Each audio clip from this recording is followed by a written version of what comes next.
So welcome to tonight's masterclass.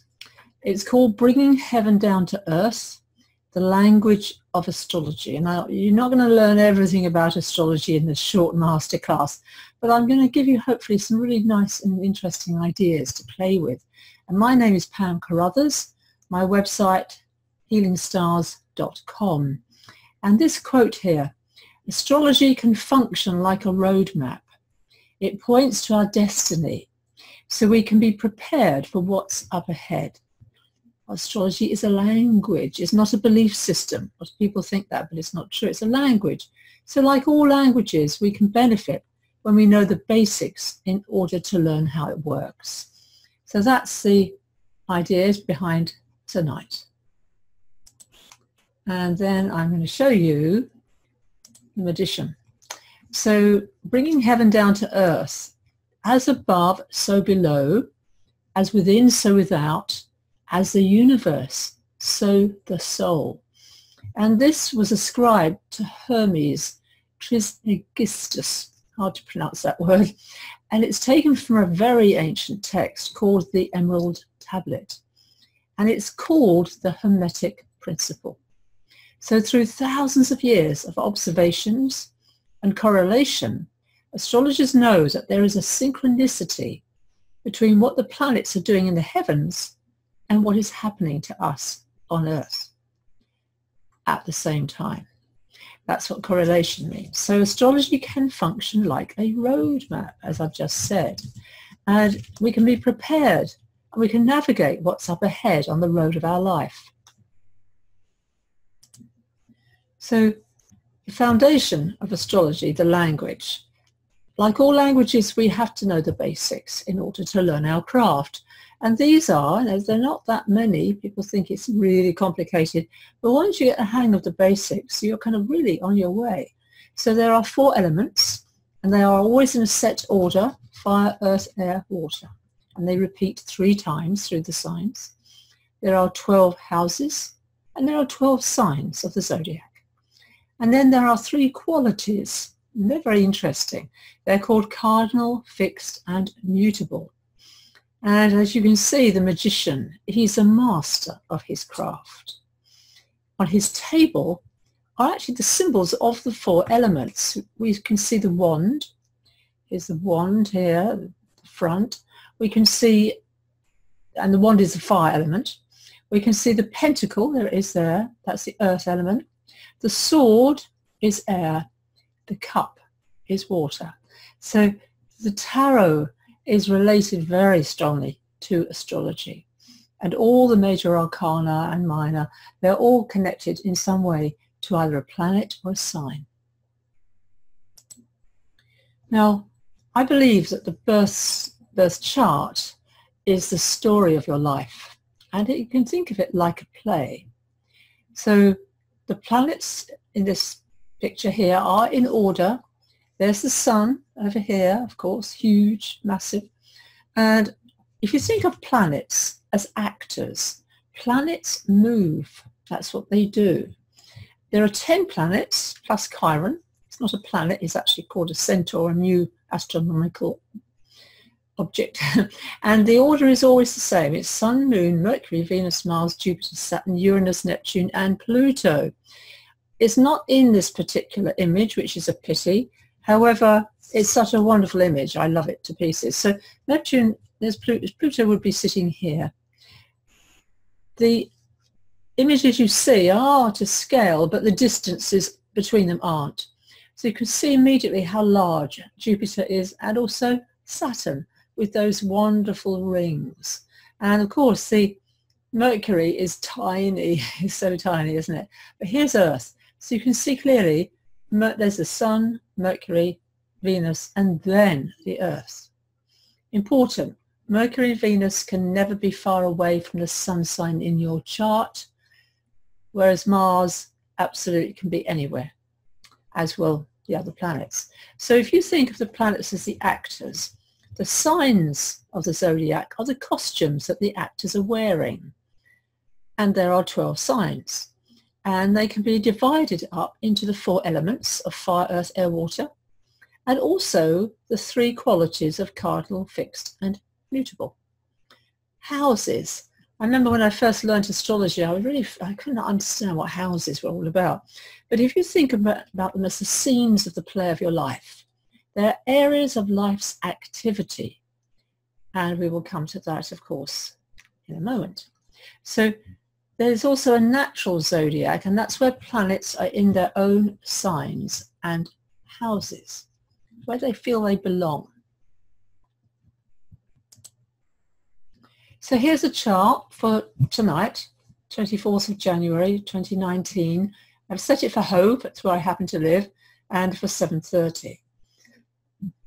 I use this colour wheel. So every month and every half month, I show a chart of the full moon and the new moons, and I'm always using this colour wheel. And I like it because we're used to colour, and you can see, the colours of the rainbow, but also it has the in-between colours. And I've been trained in something called Aurosoma, and it uses these 12 colours. So here you can see this is a group of planets. Right, there's the Sun. It's in Aquarius just four days ago. Mercury, South Node, Pluto, Saturn. Strong emphasis on Capricorn, but Mercury's only just this morning, early in the early hours, moved into Aquarius, which is a much better place for it than it has been for quite some time. Jupiter and Venus, beautiful. Here they are, side by side. Everything here is below the horizon. That's the horizon there. So, it's sunset. We can't see anything at the moment. The moon is rising, so everything moves clockwise. So the moon will be the first planet above the horizon later on. This is called a beginner chart, and it's very useful because here you can see elements and the balance of elements. So now we have a very strong emphasis on earth, practical, manifesting, grounded. Fire is also strong though, that's good. Air, great for communication. Water is the least seen element. However, that's all going to change as soon as the sun moves into Pisces. Then we're going to get a lot more water energy because Neptune is there. Chiron's just about still there. It's just at the last stages of Pisces. So also, I mentioned the qualities are also called modes, cardinal, fixed and mutable. So we can see there's a very strong emphasis on mutable, which means changeable. This is a very good chart because it shows you all the information. These are the planets, these are the signs, these are the houses, these are the connections, the aspects, and there's the glyphs. They're called glyphs. It shows hopefully very clearly. Okay, so I'll move on from that. Oh, by the way, Virgo is the rising sign. This is Virgo here. Throughout tonight's masterclass, that will be emphasized. And Mercury is what we call the ruling planet, communication. So as I mentioned, there is a natural zodiac, okay? And planets are in their own signs. I take questions at the end, by the way, for those of you who just joined me, because otherwise I get very put off my presentation if I try and answer questions while I'm giving it. Anyhow, stay till the end. It won't be too long. So how we look at this natural zodiac, here is the sun in Leo. That's its natural sign. It also is happiest in this part of the chart. This is the 5th house. Houses 1, 2, 3, 4, 5, 6, 7, etc. up to 12. Next to it is the moon in the sign naturally of Cancer and naturally belongs to the 4th house. Then notice this is the position of the planets, apropos Mercury planets, they're next to the sun. So Virgo, Mercury is very happy in Virgo, and it's in its own sign of Gemini. Then we get to Venus in Taurus and Venus in Libra. Very different qualities. Venus is like Aphrodite in Taurus, very sensual, very physical. Very, the spring energy, the summer energy, Venus, beautiful. Libra is more to do with that time of year. It's more to do with the arts. diplomacy. It's an air sign. It's very, very different quality to it. And then we have Mars, naturally in Aries, where it is currently traveling through that sign, its own sign. So it's strong. When we say strong, it means a planet is going through a sign it either is very happy in or its own called domicile sign. Mars traditionally is also to do with the sign of Scorpio. Modern day ruler Pluto. However, my fellow astrologer Neil Spencer always talks about Mars belonging to Scorpio. And he's quite right, because Pluto is so slow moving, like 248 years to go around the zodiac. I think Mars is obviously more active. It takes 2 years to go around the zodiac.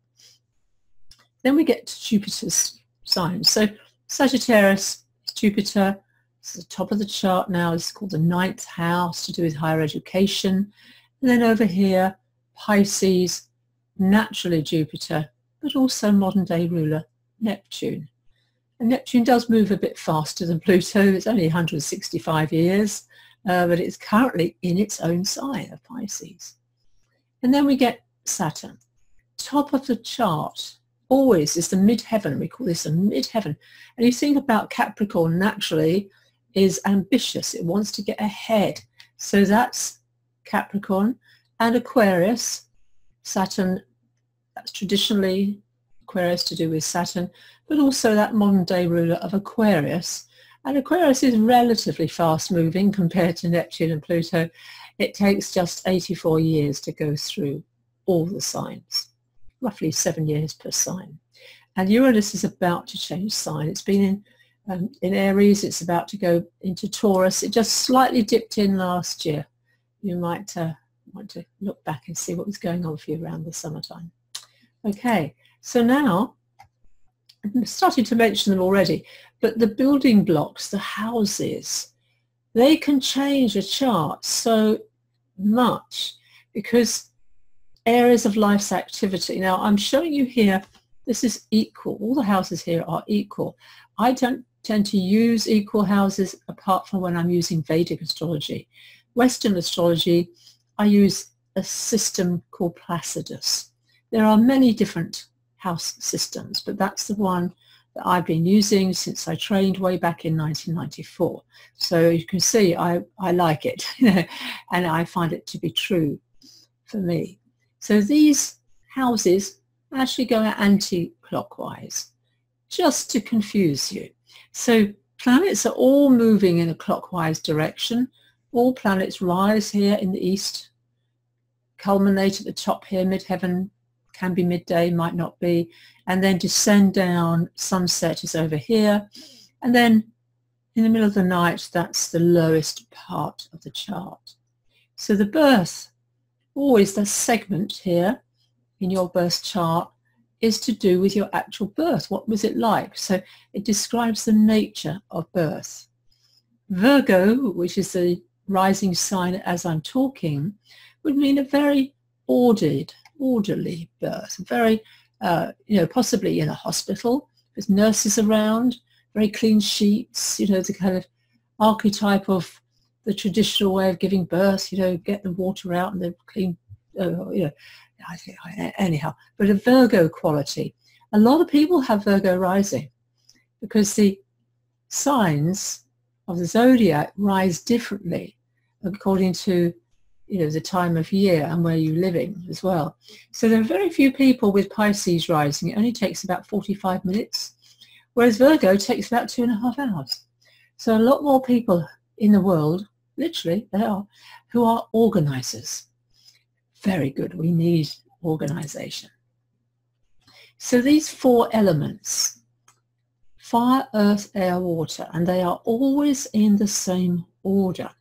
So it's important, as with every language, to learn this. And I still use this, fire, earth, air, water, rather than go through all the signs of the zodiac. That's what my mantra is.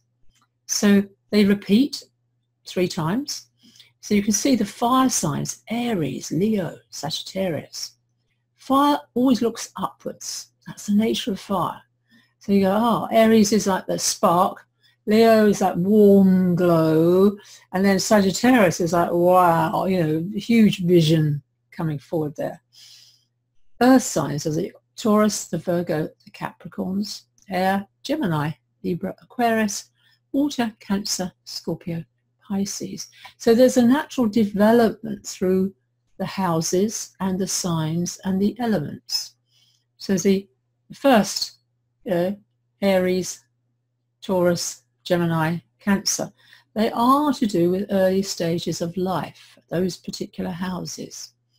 Okay, so the fire houses are the 1st, the 5th, and the 9th. Earth, 2nd, 6th, 10th. Air, 3rd, 7th, 11th, and then water, 4th, 8th, and 12. So they're very important in your chart to know which houses are dominating your chart and the natural element that would be. That's why the graph I showed you earlier is taking into account the houses where the planets are. I'm getting it maybe too technical for you there. Okay, but that's the basic wheel there to know about. And fire has to start things. That's the nature of fire. Initiation. It's our birth. Water, we've come from the womb. The 12th house is very much to do with the womb. So birth itself is quite an experience, and often, of course, things can go very badly wrong. It's a big hero's journey, our birth itself. And if you're on this call, then you've survived. It's the biggest journey of your life. So here's a brief list of house meanings. I'm just taking a glass of water. So this first house, it's how you appear or how you dawn on others. Stephen Forrest says this. So it's very much your personality, your physical body and appearance. So, you know, the clothes you're wearing, how do you look? And I've always said it's a bit like the car you're driving, all right? The car is the outer, isn't it? But you're the driver. So it's important to know where the sun is, because the sun in your chart is you in the driving seat. Second house, an earth house. This is how you earn money. The nature of your income is the second house. So ideally it's an earth house, but it doesn't have to be. So of course, you know, any planet in there will indicate the nature of your finances. And it's how much you value yourself. All right, how much we put, you know, what amount do you feel that you're worth? And of course, for many of us, we underestimate our value and our self-worth. Very important, that, especially for women, I believe. It's also our possessions, the things we hold on to, we value them. And I haven't listened to her, but I have her book, Marie Kondo, The Magic of Tidying. And apparently she believes 30 books is the absolute maximum anyone should own. She's Japanese. They live in very small apartments. I love my library. It's of great value to me. And there are times when, of course, I just go and I just pick a book up just to feel it and open it and get a message from it. It's not the same as being on the internet or having a Kindle or a phone. There's something to me I value. See, I value the written word and books. Then the third house is an air house. Here it is down here. This is all about communication. It's also the people we grow up with, our siblings and our neighbours. Short journeys. Now, a short journey is something that you're familiar with. So going to school or going to work is a short journey. If, however, you live in the US, going from one coast to the opposite coast is a long journey. You know, you might have to get on a plane to do that. So long journey is going to the 9th house of Sagittarius. But here we're third house. So it's very much our early education. You know, how we experience school. How well did we do? Then we come to this fourth house. This is the lowest part of the birth chart. It's called the IC. It can do with your ancestors, your roots, you see, your where you've come from on a long-term basis there. It's also your actual home. How is it? Is it a small home? Is it a big home? Jupiter in the fourth can be a very large home that a person lives in. It's also, I believe, our mother. Now, some astrologers, Liz Green, you might have heard of her, she talks about the fourth house as being father. It gives us our name. I totally disagree with her. I think it's to do with your mother. The fifth house, and of course, other astrologers might agree with her or me. All right. Astrologers, I believe we have debates about things, and it's about being open-minded, i.e. different house systems, fourth and 10th houses, etc. It keeps, to me, a stimulating debate. Fifth house now is another fire house. Here it is over here, this segment here. Just count round. 1, 2, 3, 4, 5. Okay. Children, recreation, entertainment, love affairs, and gambling. It's very creative, the fifth house. So if you have the sun in the fifth, I happen to have that. All my life I've been a creator. I've been a designer, still am. I do websites now, but I worked in publishing, newspapers. Design is something that I love. I'm not what I call an artist, no way, but I'm very much someone who loves creating. Now that can also be someone who loves cooking, creating, and of course children are a creation from your heart. So there's a lot of heart energy in the fifth house. The sixth house, this is most probably the least understood house of a birth chart. It's because it's not very exciting. It's health. It's what we do every day. It's being of service to others. It can be our job, our pets, the small animals, and servants. So nowadays, of course, it's the washing machine, the Hoover, etc. It's all of those things. So if you have Mars going through the sixth house, you might have breakdowns with your home appliances. Okay, or your pets might disappear temporarily, we hope. But also, things we do every day to keep our health operating, like, brushing our teeth, that kind of thing. Seventh house is opposite the first. So this is where we come into a true relationship. And all of our relationships are the seventh house of our chart. So marriage, of course, naturally. Any contract is seventh house, partnerships, business partnerships, and clients. If you're a therapist, that would, that's your kind of client that comes towards you. But it's your qualities. So you can project those qualities onto someone else, but they are in truth. It's all your chart. Now we come to the eighth house, a water house, an emotional place in the chart. Business transactions are here, very much about sexuality, life and death matters, inheritances, so other people's money. I knew back in the days of, what I call a real proper bank manager, high up in Lloyd's, and sure enough, his son was in the eighth house. He was also very interested in psychology. So that's what the eighth is about. And it's in sex, it's le petit mort, the tiny death where the ego, suddenly there's that moment, there is no ego. So it is a very deep place in the chart.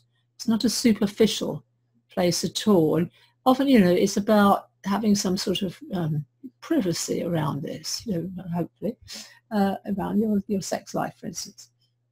When we come to the ninth, now we are moving up, really are moving up. This is a very positive part of the chart. People with the sun in the ninth do well in life. It's higher education. We're talking universities here now. Long distance travel, publishing, and the law. So it's the world of publishing, of course, is very influential. Not as much as it used to be, but certainly now, things such as, the internet has, newspapers are on the internet. But even so, the newspapers still have a voice and they can influence a great deal depending on the voice they're using. But of course, the law. Finally, we get to the 10th house, the top of the chart. This is all about systems, organizations. It's your profession. When you enter a room at a party, people say, oh, what do you do?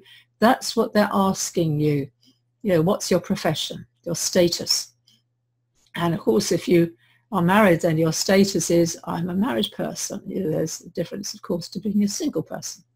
Also, I believe it's our father, because that's connected to our career and going out into the world. That's the 10th house.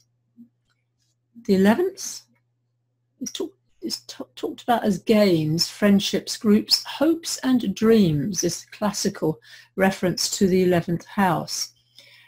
It's certainly groups of people. So if you're happy in a group, then you'll have some maybe what we call good planets in the 11th. I have the moon there. I love being in groups. Didn't always used to be like that, but certainly as I've got older, I really enjoy leading, facilitating groups. But also, networking nowadays, a key word is the 11th house. Politicians often have a strong connection to the 11th house, as you would hope they do. And then finally, the last house, the 12th, compassion, spirituality, also limitations and solitude.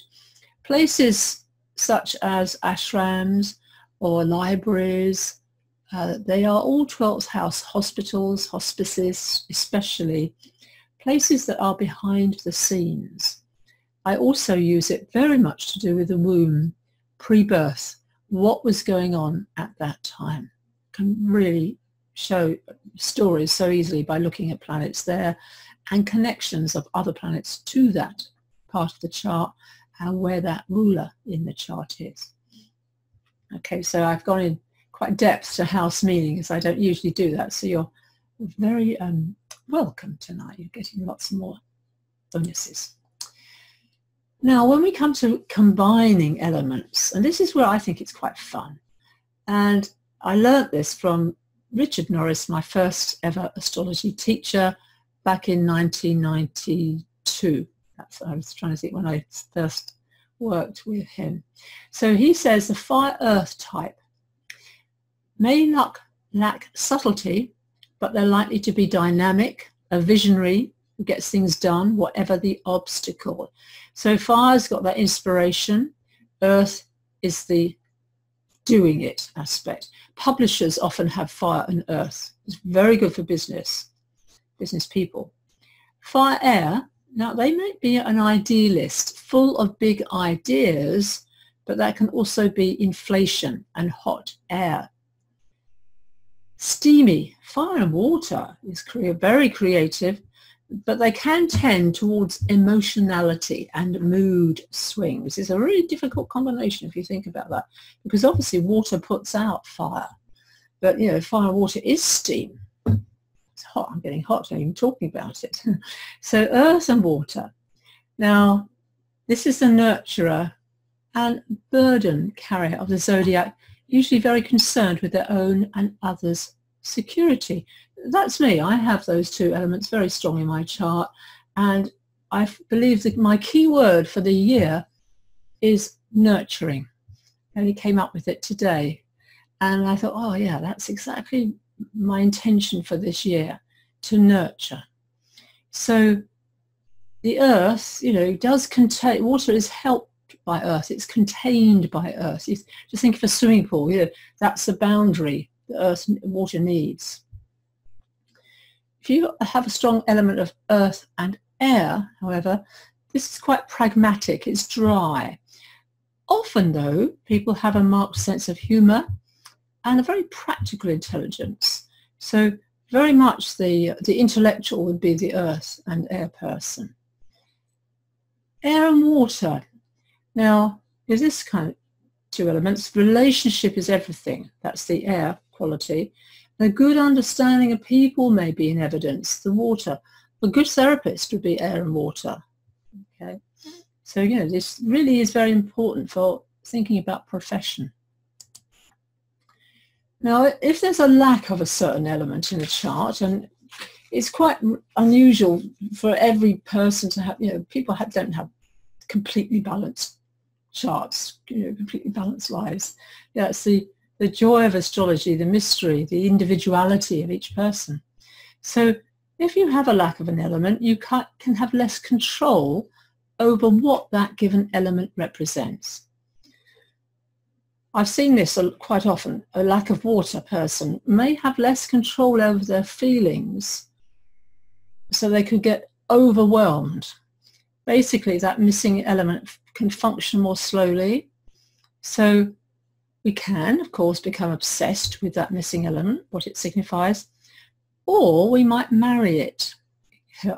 Partnerships, this is where partnerships are so invaluable, or do it for a living.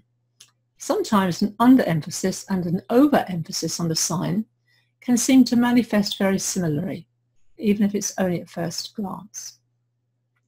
And an individual can often express that missing element in quite a childlike, unsophisticated, but innocent way. So this is a very interesting example. A lack of earth person may have no embarrassment about revealing their body, and may be seemingly unaware of the effect their semi-naked body is having on others. But individuals can also be very sensitive and touchy with respect to what their missing element signifies. So those with air underemphasized may think others underestimate their brain power. Missing water element may have a horror of being considered insensitive, and so it's something that's very, researching this, not taking everything I'm saying as gospel, but just to kind of think, oh, maybe that might be true.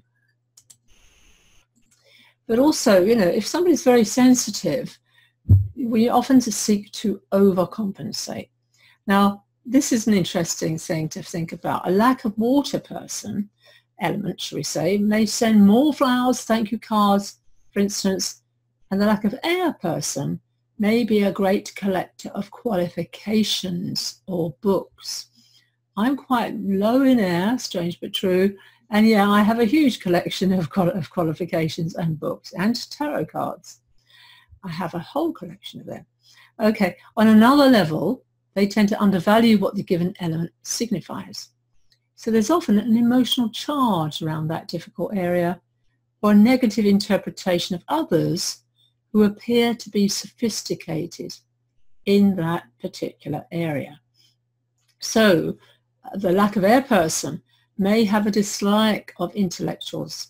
Lack of water, suspicion concerning anyone who they see as being too emotional or sweet.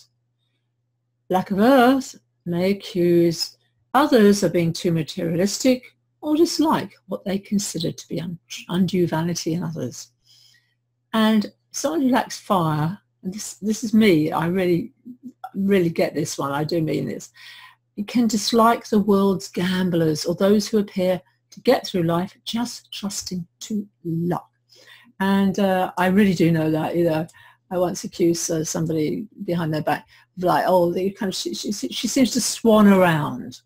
Everything she touches seems to work. It's very annoying. But that's what it is, you see. I'm seeing that projection.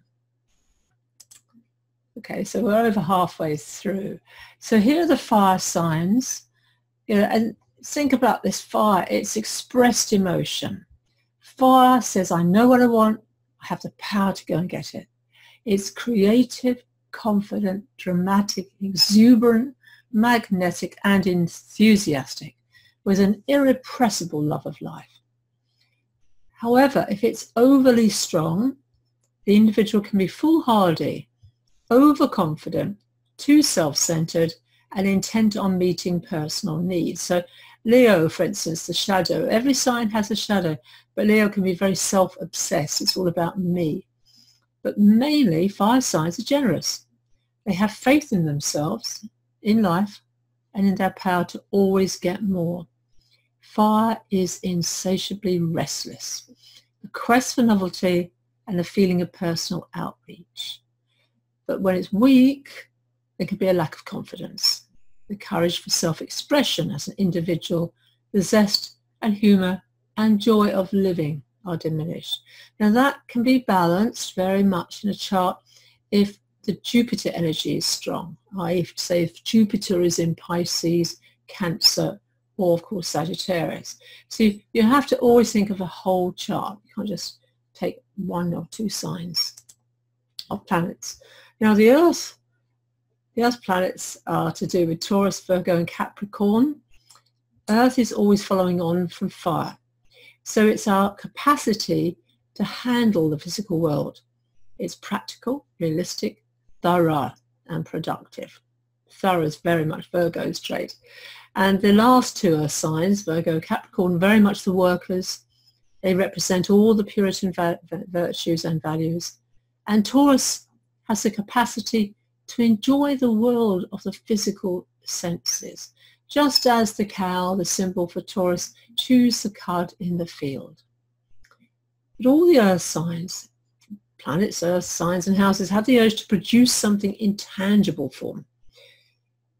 If it's strong, the individual will be likely to be successful in the physical world.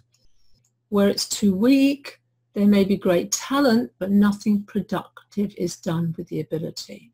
So that would be especially true if there's a strong water element. So it could be caught, say very strongly Piscean, caught in dreaming, but not actually putting it all on paper and producing something with the dream. Okay, so that's how it can work. The air signs, the twins, Gemini, the scales of justice, Libra and Aquarius. Aquarius is often thought of as a water sign because it's the water bearer, but it's not, it's an air sign. So after the life force is poured out in some form of personal expression with the fire, it's met the physical world with earth, air pulls back from this experience, looks at what has happened, thinks about it, talks about it. So this is circulation that's going on here. Air is all around us, isn't it? It's circular. Air symbolizes the conscious reasoning mind, the power to learn and to communicate. That's why Mercury, of course, is very happy in the sign of Aquarius. It's an air sign. The same goes for Libra. Air, though, is a spectator. If there's too much air, the individual may spend most of their life observing and talking. Where there's too little, there may be trouble in detaching oneself from situations and being truly objective, or trouble in dealing with peers. But air is the only element able to really talk things over, compromise, take turns, and be a partner. That's especially true of Gemini, which is the mutable sign.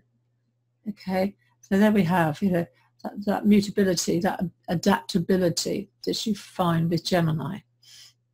But also, Gemini makes for great journalism, great journalists. It's always asking questions. Libra is the diplomat, of course, balancing those scales. And then Aquarius is a fixed sign, mental. So belief systems can come under that too. So finally of the signs, we come to water, the emotional signs of zodiac. And they are Cancer, the crab, Scorpio here, we see the scorpion, and Pisces, the two fishes. So water now, we're completing the cycle. We're marking the stage of absorption, assimilation. Water also represents the unconscious and the past. Memories in the unconscious mind and habit patterns built into the functioning. So it's the process of working with experience, keeping what is functional, letting go of the rest. When there's too much water, it can be almost impossible to let go. The natural urge of water is to take in. Fire's natural urge is to pour out. The water is the great caretaker, whether of people, things, institutions, or memories. So diaries. That's very much a moon Cancer person, someone who loves a diary. Institutions like history, things that make up the emotional life of people. And the past, of course, here. So it's very psychic. And this natural psychic openness makes it absolutely the most vulnerable of the elements. Like raw skin with the skin off. That's also true if you have the moon in the first house or Neptune rising in your chart. It's also very, very important to, you know, for certain, to have some sort of self-protection. But it also is very dependent water element. It needs that safe shelter while its attention is focused on the inner world. That's so, so true for all these particular signs. Now I'm coming to 3 slides, which I believe are quite fun. And they're taken from a very, very old book I've got by Zip Dobbins. It's called The Alphabet, the Astrology of the Alphabet. It's really, really old, way back in the 60s. So we have 3 qualities. It's another way of dividing that wheel, that 12 wheel up. They are called cardinal, fixed, and mutable. They are very much to do with the seasons of the year. The cardinal signs, Aries, Cancer, Libra, Capricorn. So note, spring equinox, summer solstice, autumn equinox, winter solstice. So you know, we all know, hopefully we all know those as key times of the year, marking the seasons. Fixed signs follow Taurus, Leo, Scorpio, Aquarius, and then mutable, Gemini, Virgo, Sagittarius, and Pisces. So if you just take one of those elements, you know, the cardinal elements combined, they create what is known as a grand cross. So signs or houses of the same quality fall opposite, or they make a square to each other. And this little fun little cartoon type drawing, if you think of 2 cars, right, reaching an intersection simultaneously on a collision course. The cardinal cars arrive, they crash, one flips on its back, the other charges off at a new angle. And that's what we're seeing in that little drawing. Now, if Aries or Mars or the first house in your chart is involved, the crash may follow a high-speed approach. So, you know, this is the thing about speaking before you've thought things through, overreacting. That's what I'm thinking very strongly of Aries. The quality of Aries can be rash, you see. So this is a cardinal, can be rash. But if Cancer, the Moon, or the 4th house, or Saturn, Capricorn, and the 10th house are solely involved, that's a slower process, but the momentum is still irresistible. Very different, though, qualities there. Now, if we go to the fixed signs, rather fixed qualities, should we say, fixed, they are Taurus, Leo, Scorpio, Aquarius. So here with our 2 cars again. They can approach that intersection at a snail's pace for water, earth, and with a bit more speed if there's fire and air. They get their noses together, hold in a state of impasse with neither giving an inch. So if you imagine a country lane, no one's going to back up. You can stay there for hours. So that's it. That's the fixed state. And the more likely, and more emphasis on fixed planets or signs and houses in the chart, the more likely a person is to stay in a stalemate situation and just live with it. Now that's very important because we need to change. It's becoming up to 2020, a time of huge transition in the world, and change keeps us moving, keeps us alive, keeps us open. You know, also change is beneficial, but as humans, we don't want change. We want comfort. Especially true if you have a lot of these fixed signs in your chart. I am very fixed. I've got Sun, Mercury, Scorpio. I have got my Moon in Taurus. So I'm fixed, all right? But I do have a very strong Uranus, the planet of change. And that's where you find a planet can shift things, especially at midlife. Anyhow, fire and air are involved. Without the restraining hand of earth, water, change will come, but on the terms of the individual. And there is a strong feeling of enduring self-will with fixed.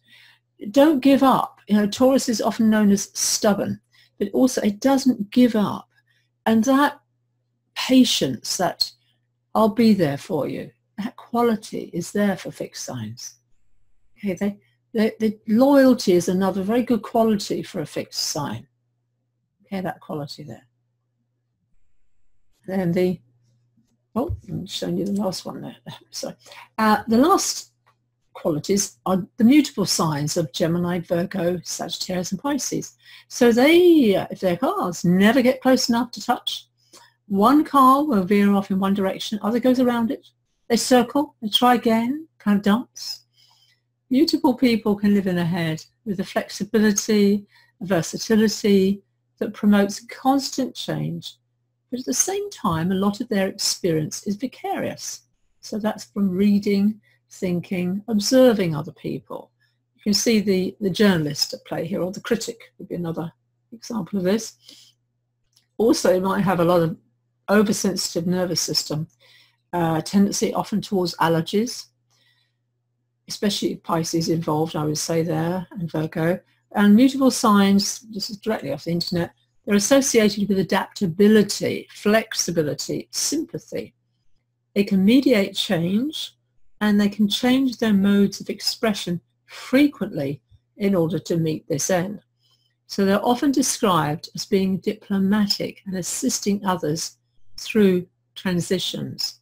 So this is that ability to see, two sides of the argument, to step back in that regard. It's a very interesting quality, that mutable flexibility. I think the key word is flexibility, but too much, nothing gets decided. Over flexible, you give in to other people. Oh yeah, I'll do whatever you want, whatever you say, whatever you think. And you go, well, come on, what do you believe in? You're quite irritating, you see, all that quality. In humour, sense of humour is very different depending on the element. And this would be very useful to know if you are, wanting to take somebody out. You need to know where their moon is, especially. Fire, the element of fire loves silly, childish, Monty Python, Life of Brian stuff. It's slapstick. It's very interesting to see who's going to go see the Stan and Ollie film that's just come out. Anyhow, you can't laugh at a fire person's creations, and you certainly can't make fun of their bodies. Earth is much more ironic, it's sarcasm, dry, witty, very English sense of humour is very earthy. Can laugh at their own materialism, but get upset if you laugh at their mysticism, because it takes awful lot for them to talk about spiritual things. Air can make jokes at others' emotions, can mock people's feelings, can turn human suffering into a joke, but you mustn't laugh at their romantic feelings. They can be gushy and over-sentimental. And then water. You need to poke fun in a gentle way. You need to mock people compassionately. Laugh at human emotions, but you mustn't laugh at their communication abilities and how they express themselves. Deep breath. There's a lot of content here, and please, obviously you can watch it again and again and go back to things, because I send the recording out to you. So my final part of this presentation is to know that I'm starting another course. I'm doing one at this very time. It's on Sundays, but I've also decided it'd be rather nice to sign and start another course, because Jupiter is in Sagittarius this year. It's an extremely good time to learn something that expands your mind. So this course is for 10 weeks, and there are only 4 places on it. It's called the Planets Within course. I've been running this course off and on, not all the time, but way back, over 15, 16 years. I wasn't even down in Hove when I first began it. But it is very much about the archetypes, and it can inspire and empower you, help you focus on your sole purpose in this lifetime. And I've had beginners on this course, and I've had people who are pretty good astrologers as well, because it's using guided meditation along with the nuts and bolts of what each planet is all about, and the mythology and the movies, etc. So you get all the modules, and you get all PDFs, so you can watch it again and again. And it's recorded just as I'm doing this here. I use Zoom, just as I'm using with you now, And you can see this is the content. It's only a small group, and I like teaching in this way because everybody gets to experience each other's birth charts, but also your own. So it's astronomy of the planets, signs of the zodiac, language of the universe, keywords, images, a bit of the astronomy of each planet, the movies they represent. I love movies, and I'm always looking for something that inspires me, and oh yeah. And Mary Queen of Scots, by the way, fascinating film, because there is a huge karmic connection of Queen Elizabeth and Queen Mary of Scots. They were born 9 years apart.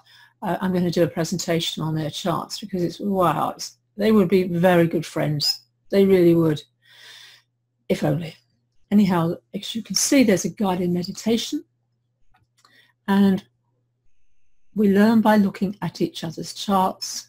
We learn by listening to others' experiences, and it's a very innovative way to learn. So these are 3 people, just 3 of my many students who've done the course. You can see one's a Capricorn, one's a Cancer, one's a Libra, and you know, Stella she really is a star after her name, you know, and she really is a very, very lovely woman. I've known her a very long time, and the same as Anne. One beautiful people, and Geraldine as well. So you can see, as I'm talking, you can see what people have thought about this. So my next course, proposed date is February the 7th, Thursdays, 7:30 till 9:30. And if you're interested in joining, email me, pam@healingstars.com. Also, while I'm finishing my presentation, I am looking to start an intermediate course. I have 2 students signed up for it. Ideally I need 4, but I would go ahead with those 2 because I am passionate about astrology and I'm passionate about teaching it. And that is it's advertised, I'm not sure. I will advertise it separately because otherwise it's confusing. So thank you very much. I'm Pam Carruthers of healingstars.com.